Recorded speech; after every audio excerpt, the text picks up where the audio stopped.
사울이 죽고 나서 유다는 다윗을 왕으로 세우죠. 그러나 아브넬은 사울의 아들 이스보셋을 왕으로 세웁니다. 그렇게 나라는 둘로 쪼개집니다. 하나님의 나라로 세운 하나님께서 하나님의 나라로 한 나라를 세우셨건만 사람들에 의해서 나라가 둘로 나누어진 것입니다. 그리고 본문에서 보듯 나뉜 두 나라는 서로에게 칼을 겨누게 됩니다. 어느 나라에나 있을 법한 사건이고 비극이지만 문제는 이 일이 하나님의 나라에서 일어났다라는 점입니다. 세상 나라는 그럴 수 있지만 하나님의 나라는 그래서는 안 됩니다. 이 사건은 오늘 우리 시대 교회에게도 시사하는 바가 큽니다.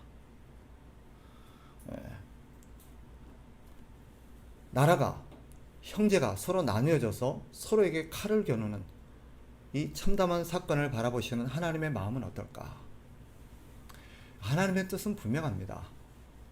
하나님은 사울의 뒤를 이어서 다윗을 왕으로 지명하셨지요. 그러니 사울의 뒤를 이어서 다윗이 이스라엘의 왕이 되어야 마땅합니다. 유다는 그런 하나님의 명령을 따랐습니다. 그런데 오늘 본문에 나오는 이 아브넬과 이스보셋은 하나님의 명령을 따르지 않습니다. 그들은 하나님의 뜻을 무시한 것이죠. 왜 그렇습니까?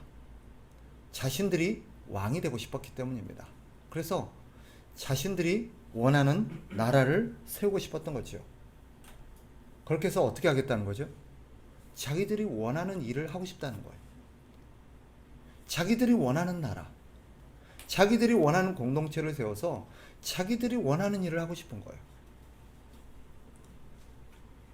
사실 이것이 타락한 인간의 본성이요, 죄의 본질입니다. 죄가 뭐죠? 성경이 말하는 죄는 무엇입니까? 죄는 왕이신 하나님의 뜻을 거스르고 자기가 왕이 되어서 자기의 나라, 자기의 뜻을 펼치려고 하는 것입니다. 그게 죄의 본질입니다. 아브넬과 이스보셋은 하나님의 뜻에 관심이 없습니다. 그러니 하나님의 뜻을 무시하고 자신들의 나라를 세우려고 한 것이죠. 이것은 그의 마음에 하나님이 없는 사람들의 특징입니다. 그 사람이 진정한 하나님의 사람인지 하나님을 제대로 믿고 섬기는 사람인지는 그 마음에 하나님이 있는가 없는가로 알 수 있습니다. 내 마음에 하나님이 없으면 내가 무슨 일을 하고 있거나 그것은 중요하지 않습니다. 오늘날 교회는 어떻습니까? 과연 교회는 하나님의 뜻을 따르고 있는가? 그 교회가 정말 하나님의 교회인가를 알 수 있는 중요한 잣대 한 가지가 뭐예요? 그 교회가 하나님을 마음에 두고 있는가? 이것이 겉으로 드러난 게 뭐예요? 하나님의 뜻에 순종하고 있는 것입니다. 하나님의 뜻에 순종하고 있는가? 하나님은 예수 그리스도를 교회의 머리로 왕으로 세우셨습니다. 그러니 교회가 진정 하나님을 마음에 두고 하나님의 뜻에 순종한다면 예수 그리스도, 교회의 머리가 되시는 예수 그리스도의 뜻에 순종하며 그분에게 복종하는 것이 맞겠지요. 다윗은 그런 예수 그리스도를 예표하는 인물입니다. 하나님이 다윗을 지명하여 이스라엘의 왕으로 세웠던 하나님은 오늘날 예수 그리스도를 교회의 왕으로, 머리로 세우셨습니다. 그럼에도 많은 사람들이 교회에서 자신이 왕이 되려고 그렇게 분열을 획책합니다. 그 마음에 하나님이 없기 때문입니다. 고린도 교회는 이런 실상을 적나라하게 보여주는 대표적인 사례입니다. 고린도 교회는 우리가 알듯 이 바울파와 아볼로파로 나누었지요. 그러나 우리가 깊이 들여다보면 사람들은 바울을 앞세우고 아볼로를 앞세우고 있지만 실상은 그 바울과 아볼로를 빌미로 해서 자신들의 욕심을 추구하려고 했던 것입니다. 겉으로는 바울을 추앙하는 것 같고 바울을 높이는 것 같고 바울을 따르는 것처럼 보이지만 그들은 실상은 자신들의 욕심을 추구하는 거예요. 바울이 더 낫다라는 것은 무슨 표현이에요? 그 바울을 따르는 내가 더 낫다라는 뜻입니다.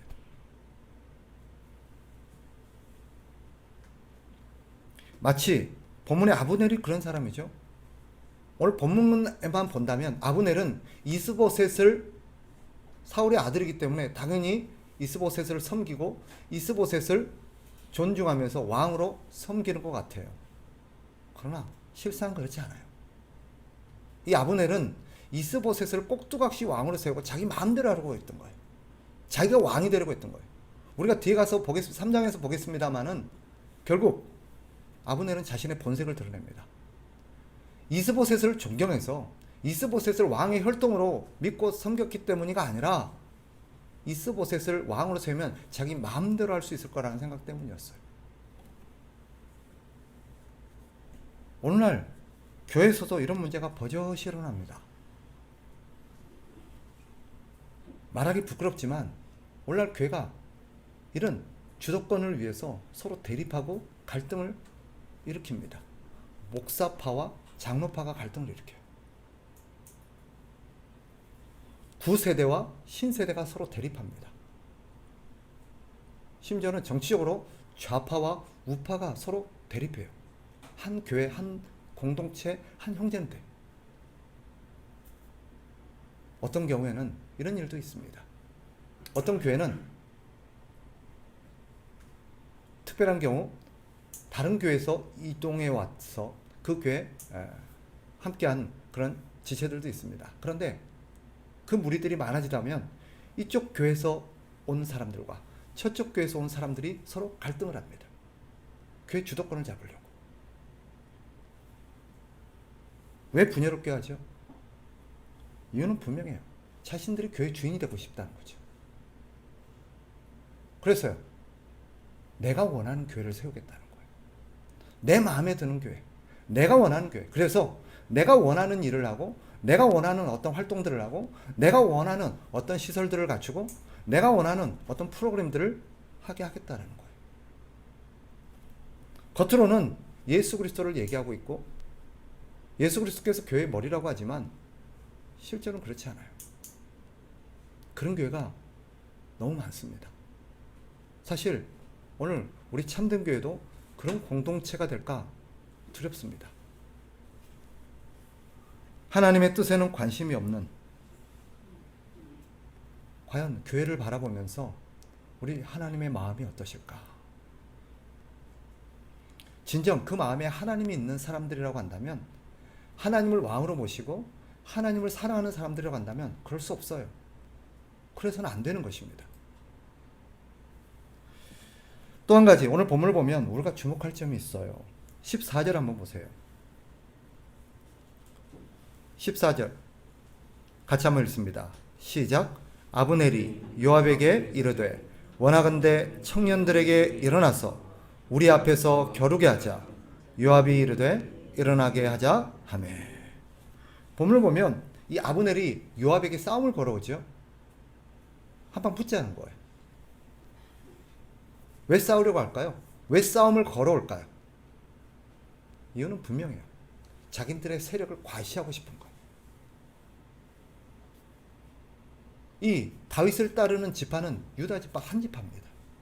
그런데 이 아브넬과 이스보셋을 따르는 지파는 11지파예요. 그래서 자기들의 세력이 훨씬 크다는 거죠. 자기들의 힘이 훨씬 많다는 거예요. 그래서 자기들의 힘을 보여주겠다는 거예요. 자기들의 힘으로 상대를 누르겠다는 거예요. 그래서 너희가 우리를 따르게 하겠다는 거예요.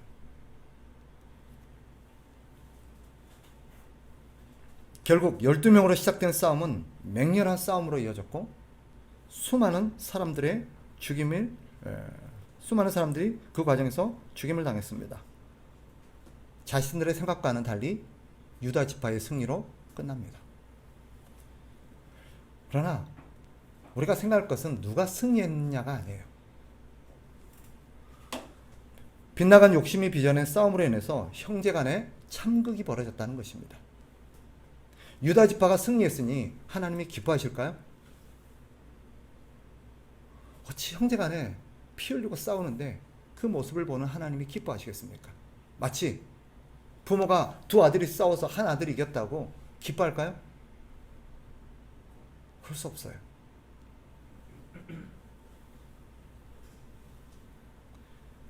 같은 형제들끼리 싸우는데 어찌 하나님이 기쁘시겠습니까? 일어나지 말았어야 될 싸움이에요. 이 역시 오늘날 교회 민낯을 여실히 보여준 듯해서 마음이 씁쓸합니다. 오늘날 교회 안에 수많은 갈등으로 인해서 얼마나 처참한 싸움으로 번집니까? 결국 교회가 갈라지고 심지어는 교회가 사라지기도 합니다. 그 과정에서 얼마나 많은 영혼들이 다칩니까? 얼마나 많은 영혼들이 그 싸움으로 실족합니까? 그리고는 교회를 떠나버려요. 이런 게 교회라면 난 다시는 안 다닌다. 진절머리가 나죠. 어느 날 복음을 전하는 현장에서 만나는 사람들의 말 속에 참 아프게 하는 말들이 많아요. 교회 가봤어요. 아, 실망했습니다. 교회가 그런 곳이라면 다시는 안 가요. 내 주변에도 교회 믿는 사람, 교회 다니는 사람 많아요. 아, 그런 사람들 보니까 아유, 가고 싶지 않았어요.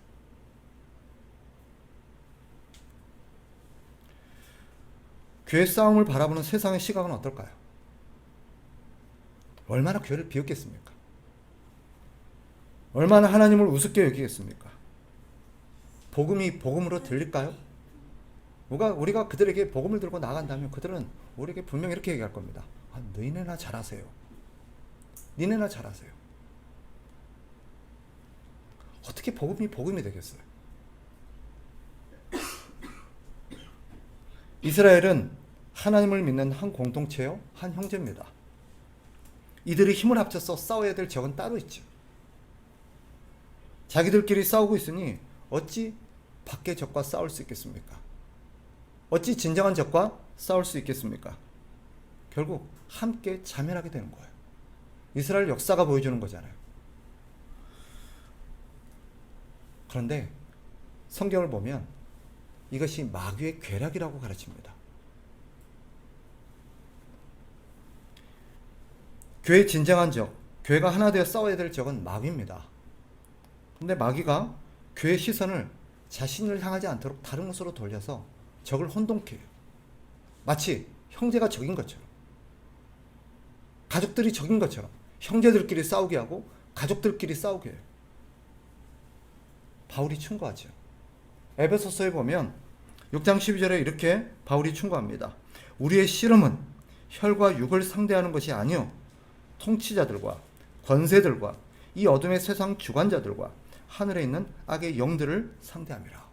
여기 나오는 통치자들, 권세자들, 이 세상 주관자들, 하늘에 있는 악의 영들 다 같은 것들이에요. 그들이 활동하는 영역이 다르기 때문에 그렇게 구별한 거지 실상은 마귀를 따르는 그런 세력들입니다. 그러니 오늘날 교회가 무기력한 것 당연한 거죠. 적과의 싸움에서 승리를 못하는 것입니다. 지금도 많은 교회들을 보십시오. 자기들끼리 싸워요. 형제들끼리 싸웁니다. 성경은 가르칩니다. 적은 형제가 아닙니다. 가족이 아니에요. 우리가 싸워야 될 진정한 적은 그 뒤에서 형제를 이용 우리를 공격하는 마귀입니다. 그러니 어떤 형제가 나를 힘들게 하고 어떤 사람이 나를 미워할 때 우리는 그 형제 너머에 있는 마귀를 볼 수 있어야 돼요. 마귀가 저 형제를 이용해서 나를 공격하는구나. 나를 넘어뜨리려고 하는구나. 내가 마귀하고 싸우지 못하게 하는구나. 하나님을 따르지 못하게 만드는구나. 그게 정확한 겁니다.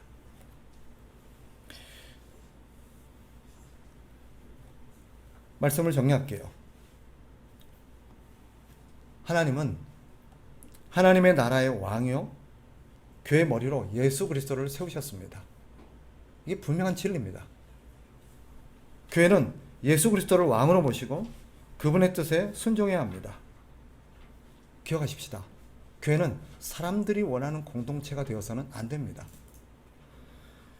주님이 원하시는 공동체가 되어야 합니다. 그래서 교회는 하나님이 원하시는 일을 해야 돼요. 그래서 부끄럽지만 우리 교회 표지를 그렇게 세웠습니다.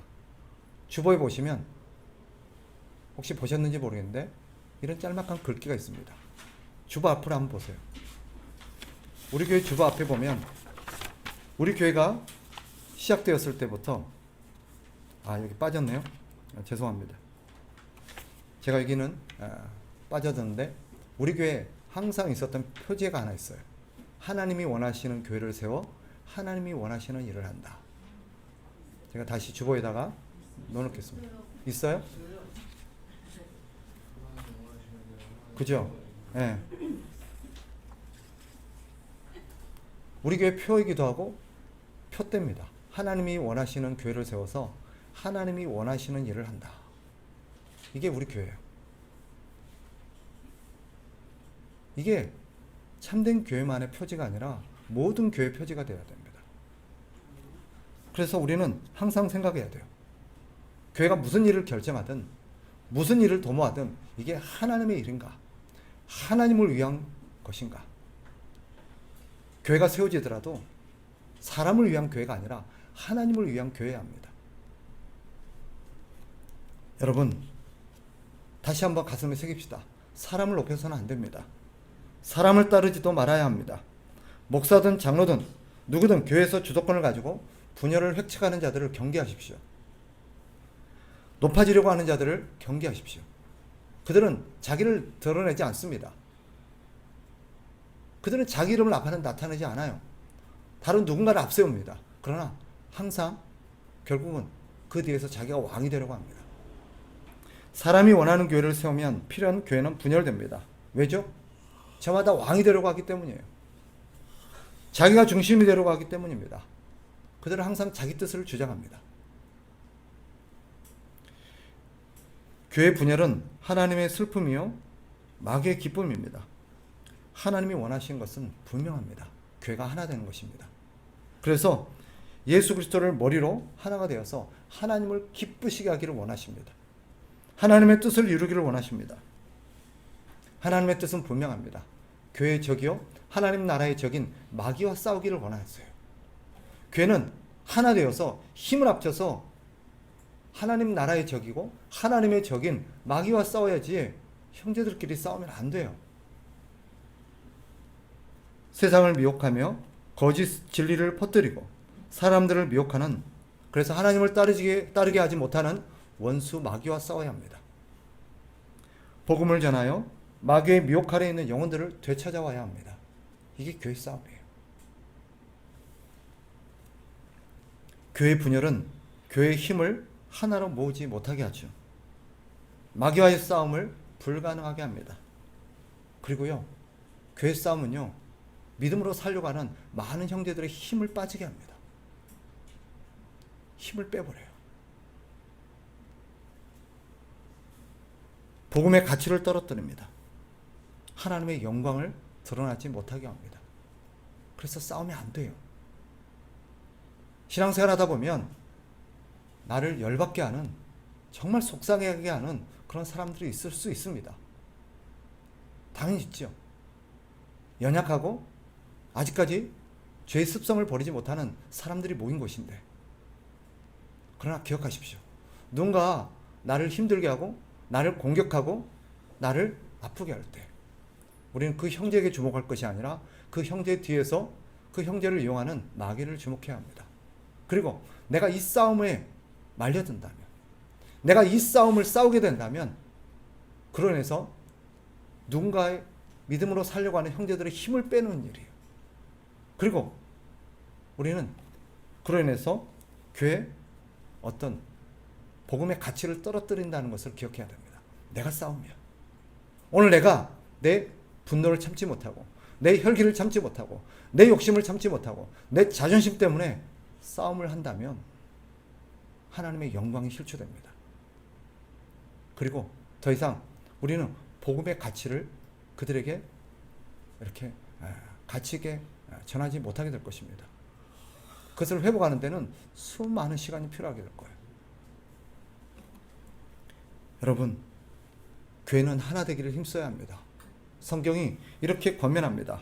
에베소서 4장 2절 3절 모든 겸손과 온유로 하고 오래 참음으로 사랑 가운데서 서로 용납하고 평안에 매는 줄로 성령이 하나 되게 하신 것을 힘써 지켜라. 교회 사명은요, 하나님께서 하나 되게 하신 교회 하나됨을 힘써 지키는 것입니다. 어떻게 해요? 겸손과 온유와 오래 참음과 서로 용납함과 이런 것들로 교회 하나됨을 우리가 지켜내야 합니다. 우리 모두는 하나님의 은혜에 속해 있습니다. 누구도 자랑하거나 군림하거나 큰소리칠 권한이 없습니다. 예수님이 겸손히 오직 하나님 아버지만을 높였듯 우리 역시 하나님 아버지만을 높여야 합니다. 사람을 자랑하지 마십시오. 사람을 높이지 마십시오. 우리 교회는 그럴 리 없겠지만 담임 목사도 여러분들이 높이셔서는 안 돼요. 담임 목사를 자랑해서는 안 됩니다. 존중할 수는 있겠지요. 하나님의 질서를 따라 세운 하나님께서 위임한 직분이니까 우리는 존중하고 그 직분에 우리는 순종할 수 있겠죠. 그러나 사람을 높여서는 안 됩니다. 사람을 따라서는 안 돼요. 우리는 부당한 분열에 저항해야 합니다. 부당한 요구에 저항해야 돼요. 사람이 높아지는 것에 저항해야 합니다. 교회에서는 오직 하나님만, 예수 그리스도만 높아져야 합니다. 그러니 뭔가를 주장할 때 이것이 정말 하나님을 높이기 위해서인가? 내 뜻, 내 욕망을 관철시키기 위한가? 우리는 고민해야 합니다. 공동체의 하나됨은 어떻게 지켜질 수 있습니까? 오직 하나님을 높일 때, 하나님의 영광을 도모할 때 지켜질 수 있습니다. 공동체의 하나됨은 어떻게 깨질 수 있습니까? 자기 공로를 드러내고 자기 의의를 자랑할 때, 자기 자랑할 때, 자기 어떤 체면을 나타낼 때, 내 어떤 이익, 내 욕심을 추구할 때 공동체는 깨어집니다. 그래서 자기를 죽여야 돼요. 하나님의 은혜를 기억하고 하나님만 높이는 공동체가 되도록 힘쓰는 우리 참된 교회가 되기를 주의 이름으로 축복합니다. 기도하겠습니다.